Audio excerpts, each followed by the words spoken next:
cringeworthy posts, the itchiness of trying too hard, and how not to mess up your first impression on LinkedIn. Today, I'm going to introduce you to someone who can help you with all of those. Jo Watson is a copywriter for people with good taste in copywriting.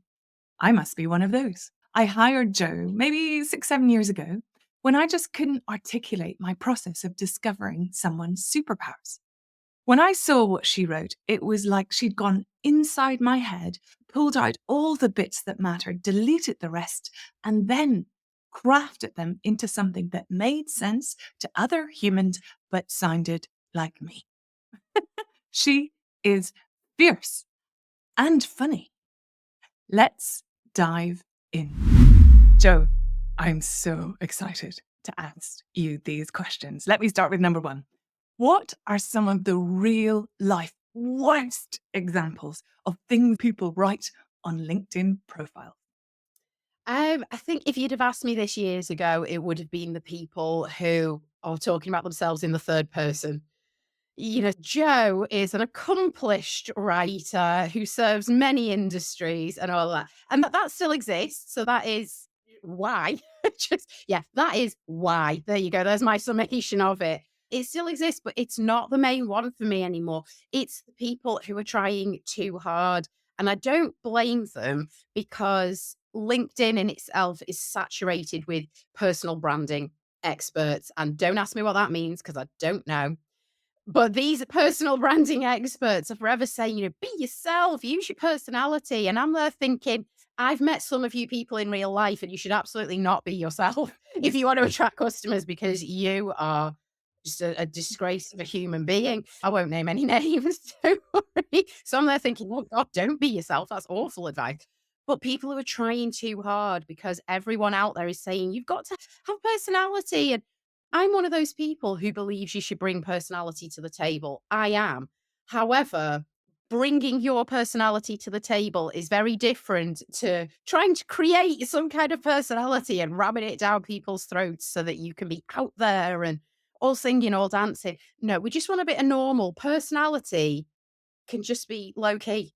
It can be mellow, all of these things, but people on LinkedIn at the moment are trying too hard. And in fact, what I'd say is I'm going to throw this question back on your listeners, Lucia. I really am. Go and pick 10 random profiles and read the LinkedIn bios and list the ways in which you think this has made me cringe hard. And then make a vow to yourself. Don't do that in your own. But tell me, why do you think some people are getting this so wrong? The whole LinkedIn, why are they getting it so wrong?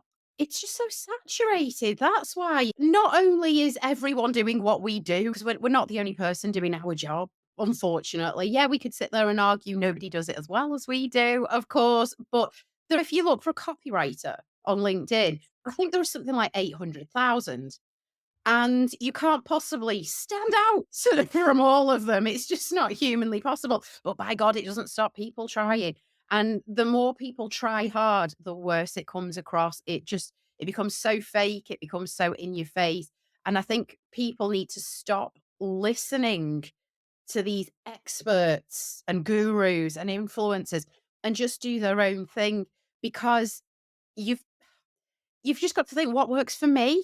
What works for me? And I know my profile works, not just because I'm a good writer, because I've been someone who comes across in a way that people think, yes, I like this, or I want this, or I want to engage with this kind of person. I don't think we can say that very often, though, because people are following templates. They're following Yeah. advice that is suited for the person it worked for and not for them. And they're just trying too hard. But with it being so saturated, I can understand it because everyone's saying, "Stand out," and you're there thinking, "Oh my god, just put a clown hat on me then, and yes, I'll do anything to be noticed." It's like reality TV. Yeah. It really is. I'll do anything to get noticed. Anything, even if it's not me, even if I hate myself afterwards. But that's what LinkedIn has become. It's a And, cesspit, we see it. there's a whole group of people who see that, Yes. yeah, and who are just disengaged. But Mm. somehow, and to be fair, the listeners here are mid-career professionals who are in some way, they need some presence. Yeah. Yes? So let's not say the personal branding thing, but they need some presence because it's weird not to have a Of course, presence. it's weird. Not, I'd want if I met you somewhere or we had a conversation, and I thought, you know what, I wouldn't mind finding out a bit more about this person. I'm Yes. going to go to your LinkedIn profile, but remember that I'm not just looking at that profile. They're going to look at what you're doing, and if all you're doing is just posting stuff for the sake of it, because you know what, you haven't posted anything in 14 minutes, and God, what if people forget about you? The stress. What if you don't stand out? What if people think you don't exist anymore? Then I'm looking at you, I'm thinking, this reeks of desperation. It Yes. really does. I'd much rather see less from you, because then in my head, I'm there thinking, yeah, you're off doing your job. Good. You're off doing the thing that you're good at. That's fine. That's what, go and work with people. But likewise, I'm looking at, what are you interacting with other people? I'm looking at your activity. Yeah. I wanna see, are you commenting at all on anyone else's stuff? Because if I see someone who posts but never interacts with anyone, that tells me all I need to know That about is that. just me as opposed to giving, sharing, communicating, connecting, real Yeah, stuff. exactly. Okay.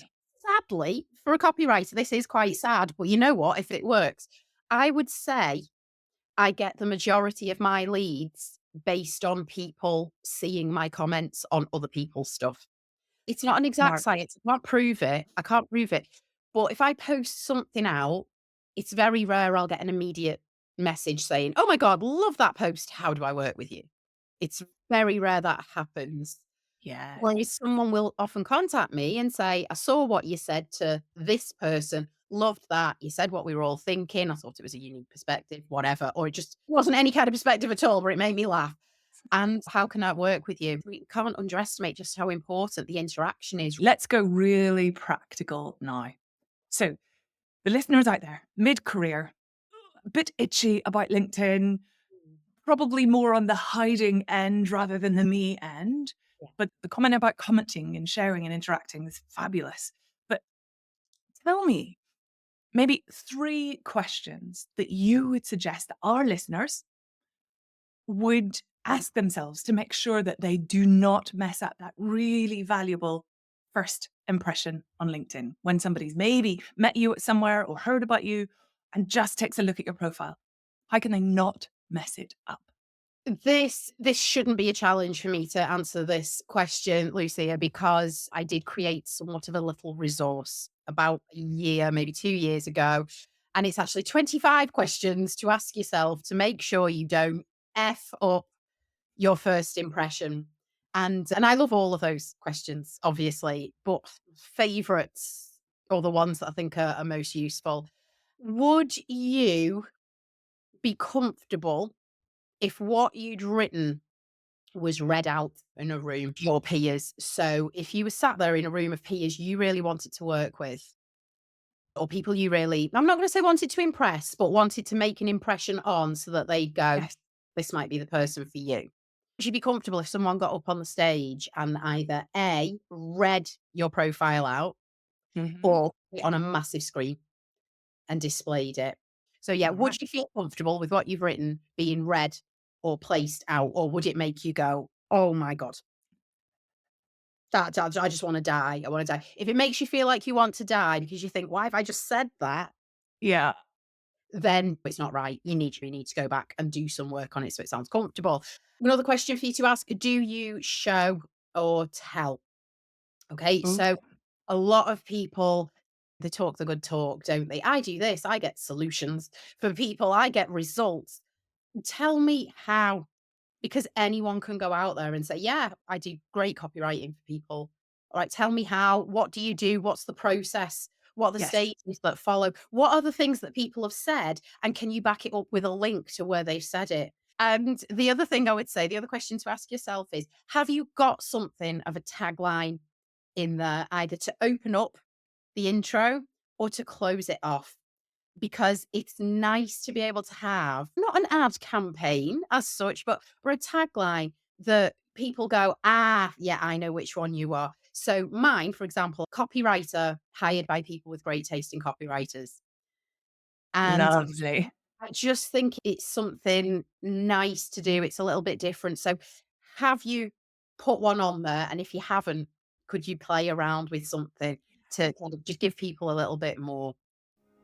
If you enjoyed this, you might also enjoy my life satisfaction assessment.